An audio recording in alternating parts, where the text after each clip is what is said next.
Hey guys, welcome back to Free Drop Live and the first episode of our Women Wednesdays edition with Nicole Garcia. Nicole, how are you doing? I'm good, thanks. Thanks so much for making the time. No, only a pleasure. So tell me about your newly acquired family member, the famous kitten of Instagram. Yeah, How did that come about? I hope none of my neighbors see this because I don't actually know who it belongs to. So he just started coming around the one day. He's not trapped. There's a window open 24/7, so he comes and goes as he pleases. But he seems to be staying there a lot more often now. So That's sick. That's sick. And when did it sort of start? Around the start of lockdown, or what's the time period? just before lockdown. So I think maybe he's with a family with kids that are no longer at school. Okay. Obviously because of lockdown. So I think he's tried to find like a little escape. But then I started obviously feeding him because he was there. And now it's, he demands food religiously in the morning and the evening. And now that it's getting colder, he just hasn't left. He's still there. Like I'm not otherwise I will show you him. But he's been he was there the whole day yesterday, and then he just hasn't left. He's still there right now. So what do you feed him?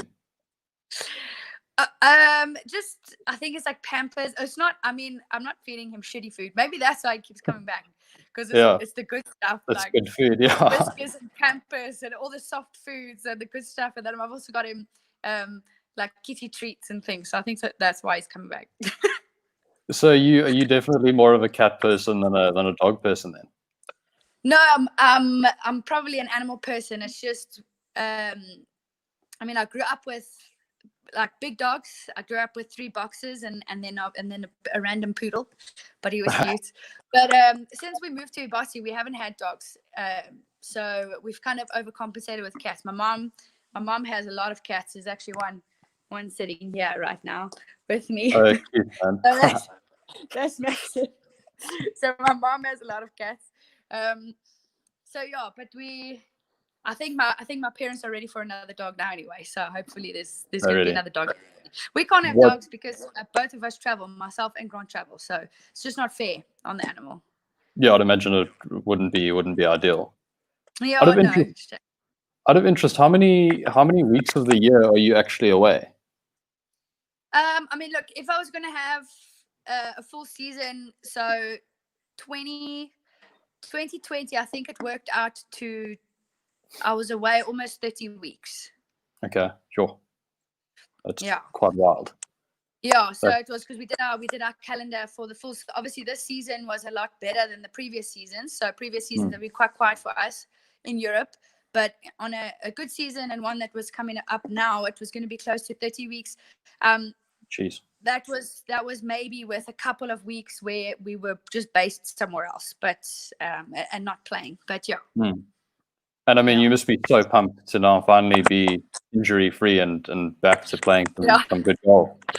Yeah, so I mean, I'm hitting the ball well, and I was really excited to just to get going. So it was a bit of a downer when we did one event on the Ladies European Tour, and then I played one event. There were a couple before that in Australia, but obviously we stayed for the Sunshine Tour. Yeah. And then lockdown happened. So and I was looking forward to getting back into it because I had the last couple of seasons, because of my injury, I was hitting the ball really well, and I would be in contention going into the weekend. I'd either be leading or a few shots behind. And then the injury would kind of get in the way. It didn't matter how many pain pills I took. Nothing was strong enough. Nothing legal was strong enough for me, so I wouldn't be able to make it through. The weekend. So I'd always have one bomb out weekend, and then one bomb out round over the weekend. And then I played SA Open, and I was leading after the first round, and I thought, oh God. And everybody started getting so excited, and I kept on saying in the interviews, like, I haven't played in about a year and a half. Like, don't get too excited. I know it's good, and I'm feeling good, but I haven't played tournament golf. So, and then the second day, I think I shot 80 or something, but I hit the ball really well. I was just really nervous, but it was nice to know that big round didn't come from injury, which was good. It was just nerves, being back, playing and leading, and then a whole bunch of expectations. But so I was looking forward to playing, to kind of get back into it, to get rid of those nerves. So, and then lockdown happened. Yeah, because I'd imagine when you were battling injury, like a lot of your sort of average golf was directly correlated with the injury itself, rather than a weakness in your game and things like that. Yeah, and I mean, especially since I started working with Grant, my ball striking was really good, and then I started seeing a guy called Mike at Phil Kenyon's putting studio in England, and my putting had really gone to the next level, and I'd started shooting really low scores in the first few rounds. So, and my caddy kept on saying to me, "You should have won. You should have won," which was really, it was nice to know that at least somebody else can see that I'm playing well enough to win. But it was frustrating that I just couldn't get there, because I couldn't. Once I hit a certain amount of pain in the week, and obviously the more tournaments I played in a row, the worse it got. It was just almost impossible for me to hold the positions I needed to hold under pressure. So that was really frustrating for me. Yeah. And I mean, how did it affect your preparation for events? Like, I'm sure you probably couldn't play as many practice rounds as you would have liked. Yeah, so it affected my walking quite a bit. So I ended up playing maybe like some tournaments I'd get there and just play 9 holes, and then maybe the next day just play a couple of holes. So I wasn't really getting proper practice rounds in. And then also the amount of work on the range wouldn't be as much. And if I had long flights or awkward flights, or the seats were uncomfortable on the smaller flights, I would get a lot of pain in my back, and I would have quite a lot of pain for the next few days. And the problem was, it wasn't muscular, so I couldn't sort it out at the physio there. So I was just basically playing with pain from day one if I had been on the road for quite a while. Yeah. And then after you had the surgery, I think, when was it? It was December 2018. Yeah. Was it like night and day, the sort of difference that you felt physically? No. So in my hip, yes. So I had no pain in my hip, and then obviously because I hadn't been playing, I didn't hit balls for for about 6-7 months. So because there was pain in my hip and pain in my back, and I had gone to, sorry, no, sure. Okay. Should I upload in about 2 hours or so? Okay. And this is what we replaced. This is the one that was getting awesome. Burnt away. Okay, thank you very much. Right, thank you very much. Have a good afternoon. Thank you. Okay, no problem. Okay, so so that's I suppose it's home life, right? getting all the stuff fixed. And my poor mom's geyser went in this cold weather, so she had to get it sorted out. That's not ideal. Oh, that's not great. No. So where was I with the hip? Oh yeah, so then I didn't play for 6-7 months. I mean, I was on crutches for quite a few weeks, and I had the hip itself was very weak, so to walk around and that kind of thing was quite hectic. But the day that I started hitting balls, and it's not like it took a full swing, it was maybe 15 minutes of not even 3/4 swings, just almost like chipping it. I had the exact same pain in my back, even worse. Sure. So I went back. They said to me, no, maybe you're not ready. Take another couple of months. So I didn't hit balls for another maybe 2 months. Tried it again, even worse. And what annoyed me the most was when I went in for my first MRI. Before the surgery, I said to them, it's in my back. I don't think my hip is such a problem. I mean, I had pain in the hip, and I was always like pushing, in the joint here, and I knew it was uncomfortable, but that wasn't the pain I was getting when I was playing. So I went back to the hip specialist, and he said to me my hip was perfectly fine. Maybe it's my back. And I told them, it's my back, it's not my hip. And they ignored me, and they did the MRI. As I was being pushed into the MRI, I said, are you doing both my hip and my back? Nobody said anything. When the results came, it was only the hip, but there was damage in the hip. So then they just assumed that the pain in the back was coming from the hip. So I had to go back for more MRIs, and then I ended up going for a couple of cortisone injections into my joints in my lower back, and that pain was sorted. So I had a whole season of 2019, which I'm not saying that my hip might not have been a problem in the future. It was probably better than I had it done anyway. Yeah. But I had the whole season of 2019 and I had a lot of pain for 4 years before that. And I'd been to specialists for the pain anyway, and nobody had sent me for MRIs on my back. And they sorted it out with 2 injections in like a month. That's weird. Yeah, and I haven't had really a lot of pain there since. So that was a bit frustrating. But at least, you know what, at least I have the hip is done. It probably would, the pain would have got worse anyway later on. So better that I did it now. Good. So, I mean, how much time do you think you actually ended up losing by them not doing your hip and your back at the same time, sort of thing? I mean, it was probably a good 3 months. Okay. You know, if they had done my back and my hip, I probably would have started hitting balls at about the 6 month mark.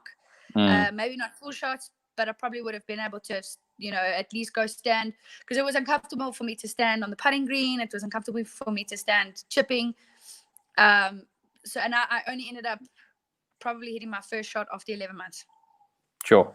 That's a long road to go down. Yeah. But with all that time off, you must have been a pro at quarantine when it started, because you probably had so much downtime. I mean, yeah, like, I suppose, look, I did keep myself occupied during my year off. So there was a few things going on. You know, my sister and I took a little bit of a hobby of ours, and we made it into a small business. Not really, it was just for fun. But I kept myself busy with that. And, you know, I did things. I got out, I saw people that I didn't see because I was on tour, and I saw friends. And so quarantine is a little bit different in that respect. But the amount of Netflix, it might be very similar. So I'm actually running out of things. I just downloaded something else now, Amazon Prime or something like that. What have you been watching? Right now, Vikings. We're watching. Vikings. Apparently that's very, very good. Yeah, very good. But if you've got a weak stomach, or you don't like the gruesome part of it, then you're not going to like it, because it is quite. I mean, both myself and God are fine with those kind of things, but a lot of the time, both of us are like, as soon as something, both of us say, "Oh, I can't watch. We haven't watched like half of the season, because we turn around like, oh my God, I can't watch. So, but it is a good program. Yeah, I think Netflix is probably one of the only businesses that's been benefiting from this whole COVID-19 thing. Well, yeah, I mean, all of them: Netflix, Showmax, Amazon Prime. I don't know how many others you've got, like, you know. Yeah, that's wild. The thing is also with Netflix, there's only so many things you can watch, and then it comes to an end. So then you end up downloading something else, and watching all of those on there. So, and I'm on Amazon Prime. I'm going through The Office. I think I'm almost finished, like their 100th season or whatever. So yeah. No, that's also quality. But yeah, just sort of drifting back to your golf. I mean, your Sunshine Tour season this year was rock solid. I mean, 3 top 10s, and obviously the victory at Serengeti. What was that tournament like? I mean, it must have been quite strange playing 18 par 3s. Yeah, it was fun. It was a lot of fun. I think I enjoyed. I mean, obviously, besides the whole me winning thing, I mean, obviously that makes you enjoy it to a certain extent a lot more than maybe another event. But it was a lot of fun. But I also got put with a good team. One of the guys I played with, he is a deaf golfer. Yes, Darren. He's actually, because I do work for Sadga, so I know him well. Yes, so absolute legend. He was a lot of fun to play with. It was very, very cool. And when we played the SA Open, he brought a whole bunch of his kids that he looks after under his golf program. So that was really cool. And I think, you know, one of the holes I made a long birdie putt, and they all just went nuts, and it almost made me cry. You know, he was very, very cool. So I really enjoyed it. I think that whole event for me it just panned out perfectly. The people that I was with, I had a lot of fun there. I used to be part of the academy there as well, so I knew you know, everybody there. So it was a nice feeling for me. And also the golf course is unbelievable. So the par 3, I don't know if you've seen it before. It really is a very, very cool golf course. So I had a lot of fun. It was cool. It was nice to get up on every hole. It's challenging. If you miss the green, you really need a good short game. And I think that's the only thing that really helped me that week, which is probably a good thing that I wasn't be able to hit, you know, a lot of shots in the last couple of years and just do short games. So that's probably why I played really well there, because you needed good short game. So Yes, I mean that's actually quite an interesting segue because we've got a question from also one of the other Sadgu guys who wants to know what are the parts of your game that you found were quite strong when you came back, and what were the weaker parts after your injury? Yeah, so like I just said, my short game was obviously a lot better. My chipping, and then also, it does help. I've got quite good influences when it comes to the short game because my short game was never my strong point. My putting was always my weakest. Chipping was average, but then obviously with a lot of time off, those are the things that I had to focus on. So I've got quite good influences in terms of, Christian Becerrino, which is one of the best chippers I've ever seen in the world, which is also coached by Grant. So I ended up spending a lot of time with him because I wasn't playing. I would travel a little bit, maybe, with Grant, or I would go walk with them, go stand on the range. So I think that also might have helped me quite a bit, just watching him. He's also been working on his putting, but his chipping is unbelievable. I don't know if you've ever seen him in a tight spot, or the things that he can do. It's almost like it's inhuman with his chipping. So it was quite nice to have him. And also to say, I mean, we both started with the same coach at the same time 14 years ago. Sure. So it's really nice to be able to be with somebody like that, to learn from them. Now coming back, I'm happy to say that my putting and my chipping has really improved. But I mean, I've always been a good ball striker. Yeah. So and that can come and go from day to day. But generally, my ball striking and my driving has been really my strong points, and that's how I the days that I score really well is just when my putting is on, and when if I don't have any short game, then I struggle. It's not like when I did struggle, that was the problem. So hopefully going forward now, when I don't have a good ball striking day, then hopefully my short game will step up now. Yeah. No, it certainly sounds like you've had more than enough practice and time to work on that. But I mean, what does it mean to you to, see the success that Christian's had over the last sort of 18 months to 2 years? It's insane, eh? Yeah, no, I'm so proud. And especially because of the team. I mean, that Grant and Christian and a few of the other guys and his management team, and it's a whole process that goes into it. So it's quite nice to see from the background. I'm not going to go into the whole women versus men thing in sport and whatever, but it is a lot different for us on tour. I don't have anybody there. I don't have a management team. I don't have a coach. I don't have a physical trainer. We have to pay for physio if we want physio. So I'm on my own. All of us are on our own. You're very lucky if you've got somebody there with you. So to see what goes into it to make somebody that good, or top 50 in the world behind the scenes is very, very interesting, because I've never experienced it myself. So everything is new for me as well, but it's nice to go through the process with him. And I cried when he won his first event in Europe. Yeah, and he just, because we had kind of grown up together, so he just sent me a message and said we did it, and I just burst into tears, and I was like, oh my gosh.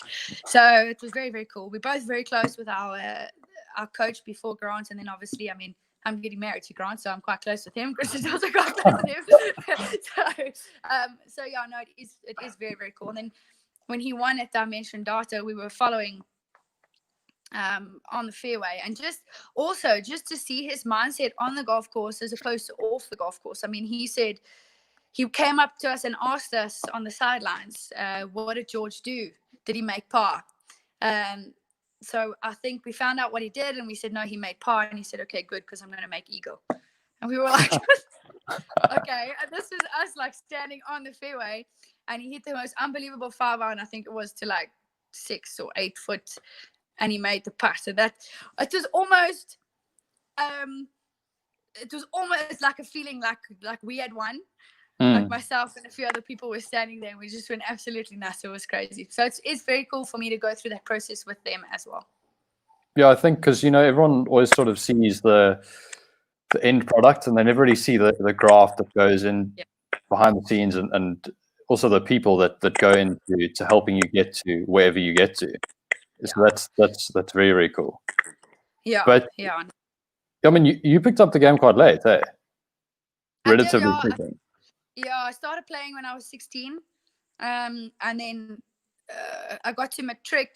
I was always a year younger, so I got to matric at 17, and then I stopped playing golf. So just focused, because at that point, I mean, I don't even think I'd broken 100 by the time I got to matric. So it wasn't a full-time sport for me. I was playing competitive squash at that stage, so that was my sport.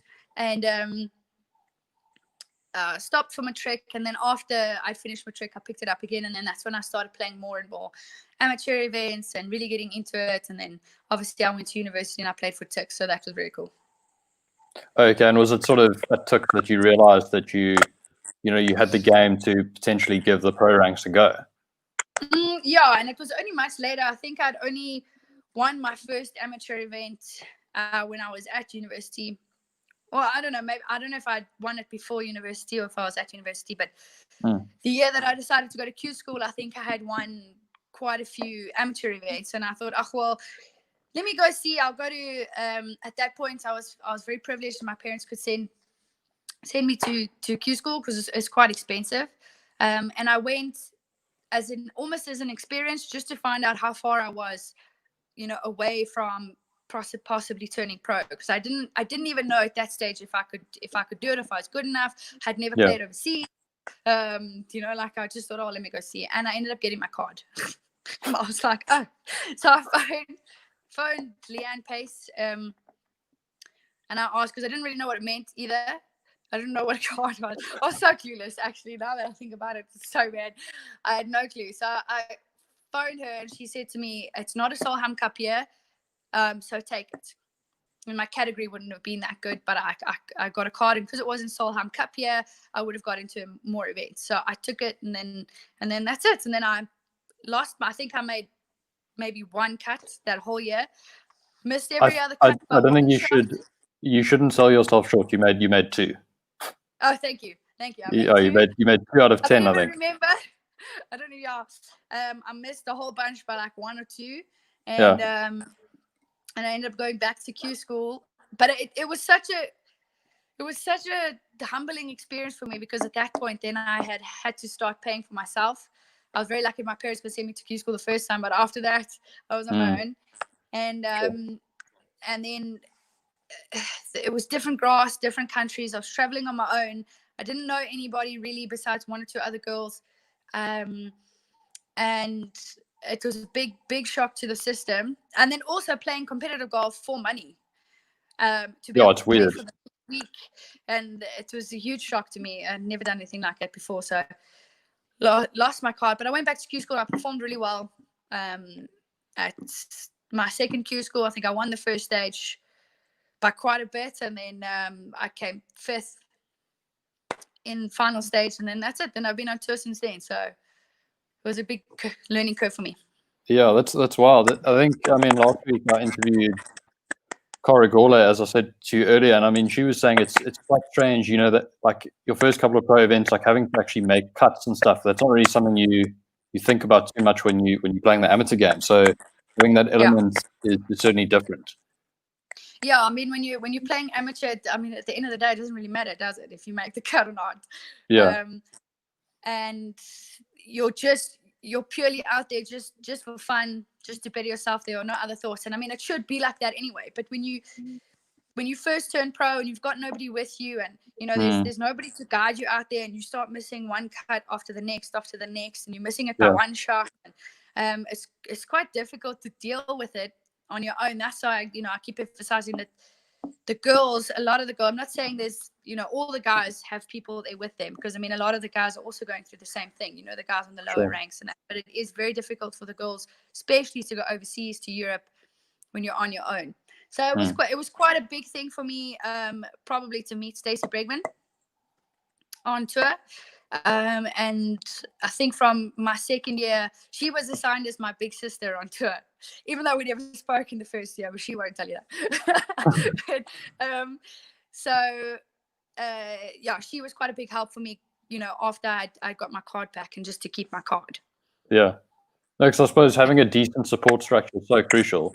And I mean, that's where, as you say, when you don't have a a team per se. That's where your mates and your family really come into it. But here's got an interesting question for you. Basically, what did you find more difficult, playing Q school or playing your Q school. Q school is the hardest week of your whole career.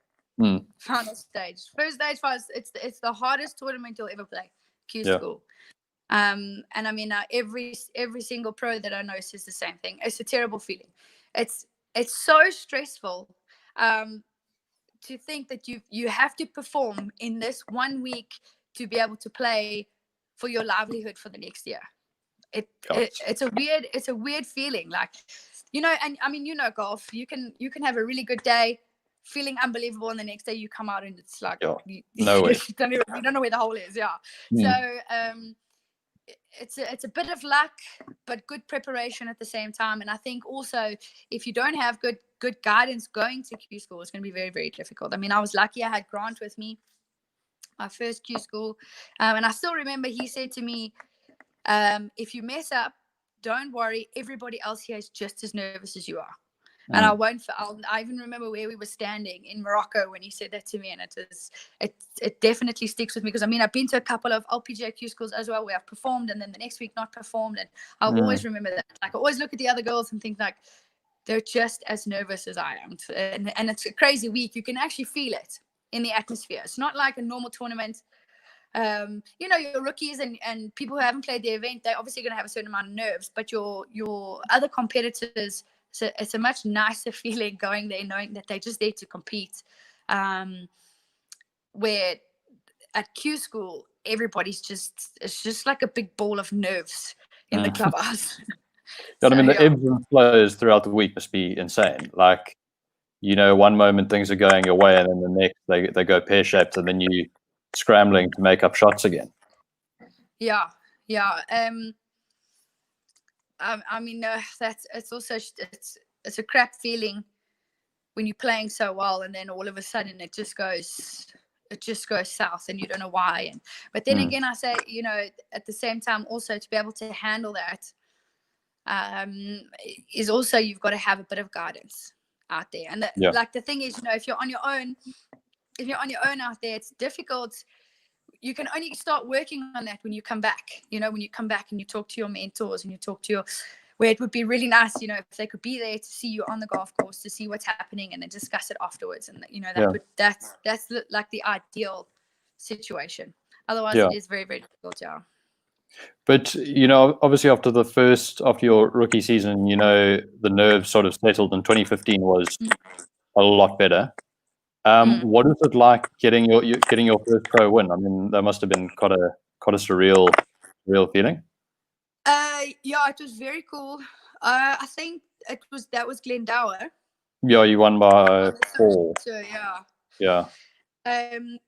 So yeah, no, it was very cool. It was very, very nice. You know, obviously, because I think, was it 2015? I just finished second. I don't know. Somewhere in Morocco. I think that year I played in Morocco. If it was 2014. Yes, yeah. I played in Morocco. So you know, obviously winning a smaller event is not as much. There was almost more disappointment in coming second in Morocco compared to the excitement I had winning that small event. But at the same time, it was still very cool. It's just to know that I can win. And then obviously, you know, I had a couple of other wins, but it's all been on the Sunshine Tour. So I'm still waiting for that win on the main tour. Which of the European Tour events would you most like to win for your first one? Any of them. Any of them would be great. I mean, look, I always play well in Morocco. I love Morocco. It's a big event. So and I went to my Q schools there, so that would be a very, very cool event to win. But I've got attachments at other events. The Jabra. Jean-Baptiste from Jabra, we know him really well, so it would be really nice to win at his events. And then also that event, you get spots into Evian and the British Open, and so yeah, I mean, actually, I wouldn't mind where I won. as long as I won. But there would be obviously, if I have personal ties in the events, that would be also very cool. Yeah. What is the exemption situation like on the Ladies European Tour? I mean, if you won in Morocco, do you get like a 2-year exemption, or what's that set up like? It has changed a little bit the last couple of years because obviously, our tour went through a patch where they really struggled. So the exemptions have changed. I think it depends a lot on the prize money. So I know it's the year that you're playing, so your current year plus one more year after that. Oh, okay. So if you win like in December, you've only got the season after that. So it's better to win in the January, and then you've got your 2 years. And then I think, obviously majors and that kind of thing, it's your exemptions increase. So it depends on the size of the event, the size of the field. And then obviously if you win, then you get exempt into the majors, as well, the British Open, the Evian, and so on. And if you win the Order of Merit, it's a 10-year exemption. Oh, jeepers. So that's the pinnacle, basically. Yeah.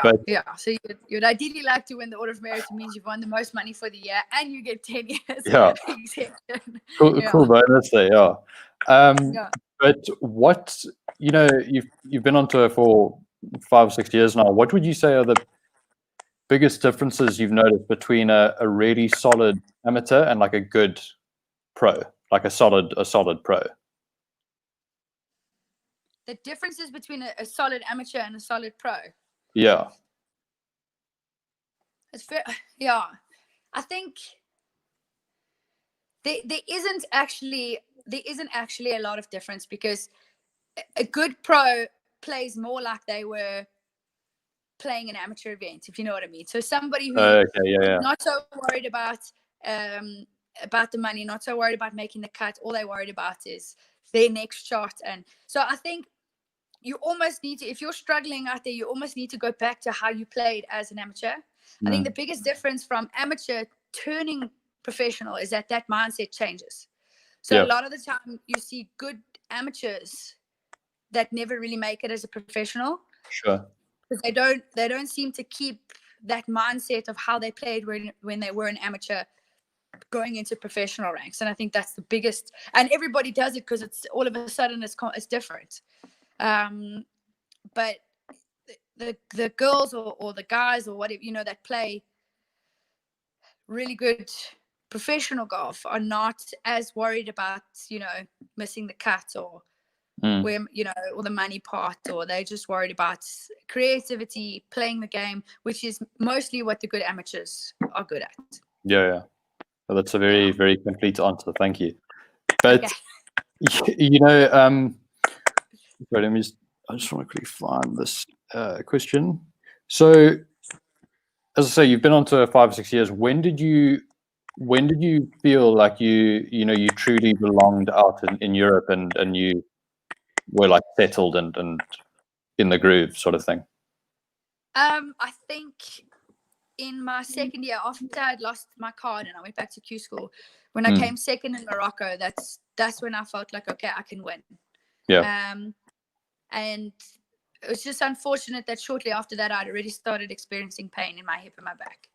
So I wish I had sorted that out sooner. Especially in my 2018 season, I feel like I definitely would have had at least 1 or 2 wins under my belt if I didn't have that injury. So I think that second in Morocco settled me for sure in Europe. Yeah. When you were battling injuries, did you sort of feel like any sort of resentment, because essentially these are sort of your prime years and you've been battling injury for quite a while? Yeah, no, definitely. I think about it, especially this year. I was incredibly upset when I had to go for the surgery, because I didn't know, was I going to be able to come back? I'm getting older now. Have I missed the opportunity? Am I going to be able? Is my game going to be good enough? And I kind of battled with myself back and forward. Would I be able to go and play again? And then I eventually got through that, and I just got my mind ready to go back to tournament golf and decided, no, this is what I want to do. And then obviously lockdown happened. So it's almost that, it's almost made me heart sore that I can't be playing this year, that I'm wasting another year. But at the same time, I did hear somebody say that a lot of athletes reach their prime early 30s. So hopefully, that's still ahead of you. Yeah. I'm sticking to that. I mean, I'm not 30 yet, but I'm getting close. So hopefully that will be my case. Don't you find it weird how, I mean, you look at the LPGA Tour especially, and it's like all of those girls sort of break out so young. And then, I mean, I think Lorena Ochoa bailed at 30. Lydia Ko is talking about bailing at 30. And it's like the sort of lifespan of a pro golfer in the female game seems to be a lot shorter. I suppose the priorities are probably different. Yeah, I think, because that's also another thing on my mind is obviously at, for the girls, starting a family is obviously also another aspect to it. And I said, it's also on my mind, if I want to start a family, there's no ways I'm going to spend 6-7 months in Europe. Yeah. So I think a lot of girls do choose, family life over playing, where for the guys, it's maybe a little bit different. Not that they choose golf over family life, but it is a lot easier for them to travel to make the money to support their family. So, and also a lot of girls who reach their goals at a young age, once they've reached those goals and that, then they want to move on. Where, I did university, I still lived a life, I still, I still lived a normal life through my early 20s, where only now I'm trying to reach those goals. So I suppose it's just I'm in a different part of my life now, and they already had that part when they were younger. So maybe now they want to have what I had when I was younger, if that makes sense. I think that's what Tiger was going for with his extracurricular activities all those years ago. You did start on a lot. So. But yeah, I mean, isn't it? It's crazy to me to think that, like, I mean, you look at someone like I'm a big fan of Nelly Korda, and I mean, she's not even 22 and she's second in the world. Like it's insane. I mean, what do you think? What do you think that ultimately boils down to? Is it just exposure to the competitive game at a much younger age, or is it? I don't know. I mean, what do you think? Yeah, what do you think mean, it is? It could be a number of things. I mean, I don't really know her very well, so I don't know her background and that. But I mean, I'm sure, I do believe that they had been around golf for a very long time, and competitive golf. Yeah. I mean, there's an unbelievable amount of talent there as well, and obviously her mind is unbelievably strong. So if I had to compare myself, maybe at the same age as her, at 10 years old, I didn't think about sport at all. I was doing other things, or even 15 years old, I was playing squash, and I was going out with my friends, and I was doing whatever, and professional sport was never in my mind. Where maybe, somebody like that, where professional sport is, you're kind of brought up in that environment. Think like a professional, play like a professional too, and that might have made the difference, and I only started going through that much later, and it might be to my detriment to my career, I don't know, or I might just not have as much talent as she does. You never know. There's so many factors. I mean, it's you can't deny that she's an unbelievable golfer for 22 years old, and she hits it unbelievably far, but then again, it also comes down to a very good team. I mean, they're in America, their family's American, their team is in America, their team travels with them. So that also has to play a big part. It's, it's got to be the people that she surrounded herself with, which she's obviously done a very good job. Yeah, but I suppose, I mean, what you touched on earlier is, I mean, you started a bit later, but you may well play into your late 30s and still have plenty of success. Yeah. Like, there's no, it's not like, I mean, for example, as a junior, people can't be like, oh, well, there was that kid that played in the Masters at 14. Like, if I'm not doing that, I'm not quite keep in pace. I don't know. I've always sort of felt that everyone's kind of different. Yeah, Um, that's the thing. Everybody is different, and some people have more talent than others, and some people have better work ethic than others. And I think it's just it's a whole combination of everything that gets that person to that point. Yeah, no, it's very interesting. So another question here is, what are your other hobbies and the sports? We know you obviously play or you played squash. Tell me about your squash. I mean, when did you pick that up, and sort of what sort of heights did you reach? I can kind of hear what you're saying, but your mic has gone very crackly. Let me just see if I can fix that. Is that a bit? No, that's actually worse. Sorry, let me just take it out. Oh, cheaters. What is going on? Is that... No, that's even worse. What? Are you there?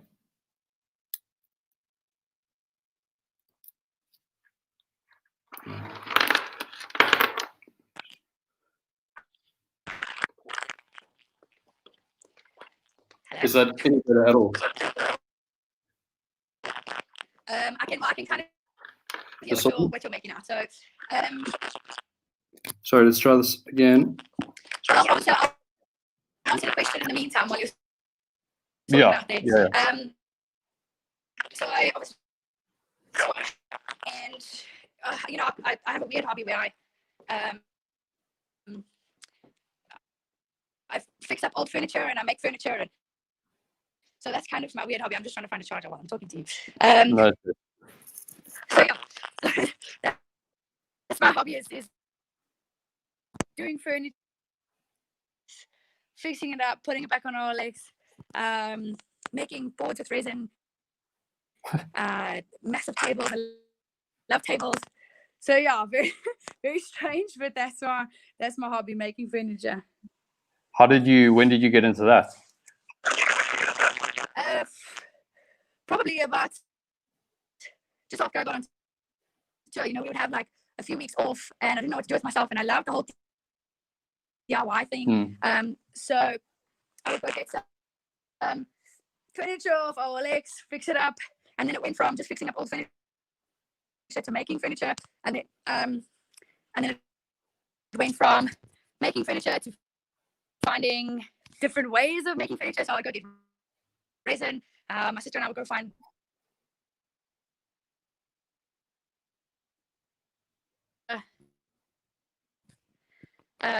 make those river tables and all sorts. So Is that, sorry, you sort of broke up again there, but is that sort of what your business became, the furniture?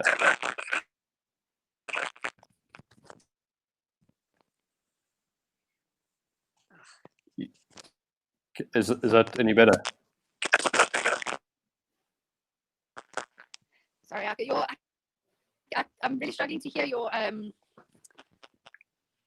me just to hear your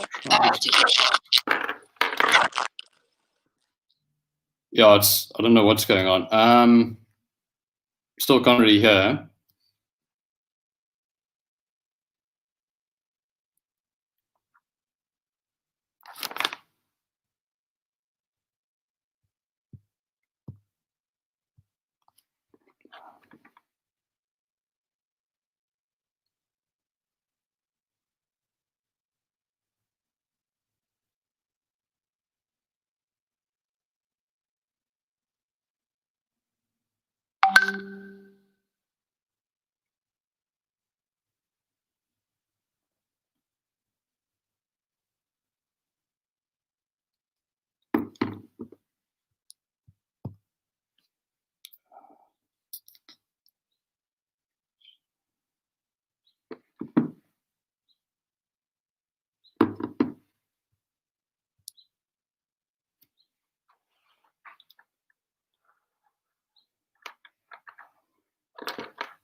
Sorry, guys, not sure what's going on here.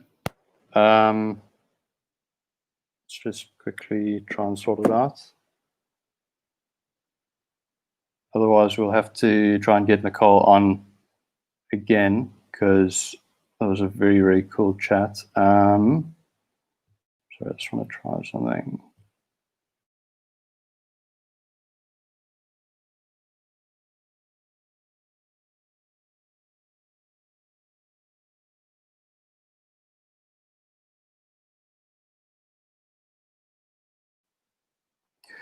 How well can you hear what I'm saying, or was it? Do you think it may have been an issue on her side? If you'd mind just commenting and then just letting me know.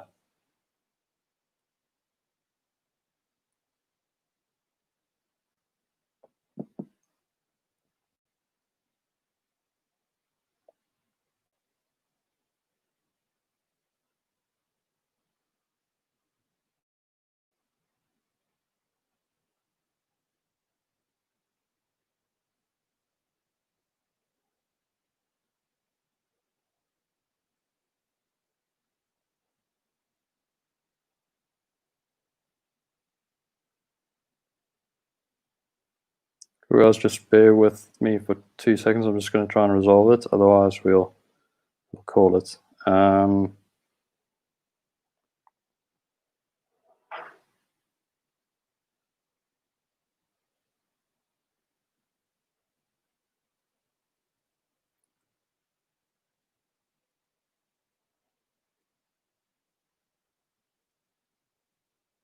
Sorry about this.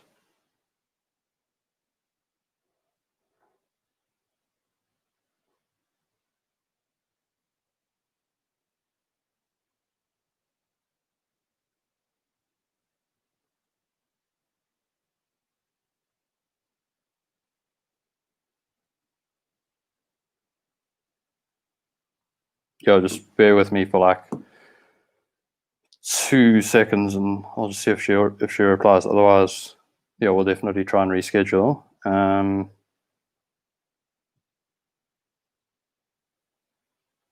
Actually, guys, I think it would actually be better to reschedule, and I'll try and get her back on tomorrow or later in the week, and then we can wrap it up. Because that was quite sick. But yeah, thanks so much for tuning in. It was very, very cool to hear what Nicole had to say, and yeah, hopefully we'll pick it up again in the next couple of days. Cool. Thanks, guys.